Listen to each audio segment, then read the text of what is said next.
হচ্ছে দামোদর নদী।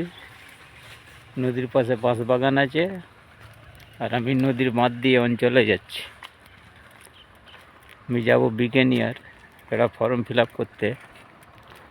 তো দেশের বা রাজ্যের মানুষকে বলছি, আপনারা একটু মনোযোগ দিয়ে দেশের কথা চিন্তা করুন। দেশ রসাতলে তলিয়ে গেছে, দেশ রসাতলে তলিয়ে গেছে, আর আপনি আমিও রসাতলে তলিয়ে যাব। জনগণ একটু ভেবে দেখবেন, দেশ বা রাজ্যের পরিস্থিতি খুব খারাপ। অনেকে বলে পলিটিক্যাল করা খারাপ। এখন পৃথিবীটা হয়ে গেছে এখন পলিটিক্যালের যুগ। গ্রাম থেকে শহর, শহর থেকে গ্রাম। যারা শিক্ষিত ব্যক্তি আছে, যারা বুদ্ধিজীবী মানুষ আছে, তাদেরকে সামনের ফ্রন্টে এগিয়ে আসতে হবে। তাদেরকেই দেশের হাল ধরতে হবে, রাজ্যের হাল ধরতে হবে। শিক্ষিত ব্যক্তি ছাড়া দেশের হাল কেউ ধরতে পারবে না। মূর্খ মানুষ কি দেশের হাল ধরবে? অতএব যত দেশের শিক্ষিত মানুষ আছে, তাদেরকে এগিয়ে আসতে হবে দেশের হাল ধরার জন্য।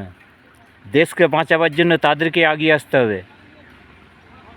তারাই হচ্ছে দেশের মান মর্যাদা রক্ষা করবে।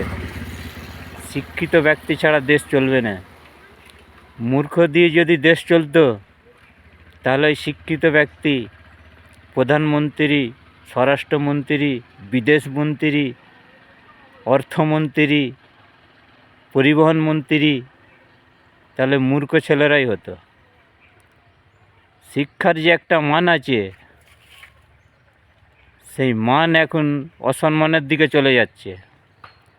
তো সমস্ত মানুষকে বলছি, ভারতবর্ষকে বাঁচাবার চেষ্টা করুন। এক মধ্যবিত্ত, এক গরিব মানুষ, এই দুটো শ্রেণীর মানুষ না খুব জর্জরিত হয়ে গেছে এখন। তাদের কোনো উপায় নেই আর। তারা কোন পথ খুঁজবে, কোন পথে এগিয়ে যাবে, তাদের কোনো উপায় নেই। দেশের মানুষ চিন্তা করুন, ভাবুন একটু। যখন রাত্রিবেলা খাওয়া দাওয়ার পরে আপনি যখন বিছানায় ঘুমোতে যাবেন, চোখটা ওপর দিকে তাকিয়ে মনে মনে চিন্তা করবেন যে দেশ কোন দিকে আছে আর রাজ্য কোন দিকে আছে। এই অবধি শেষ।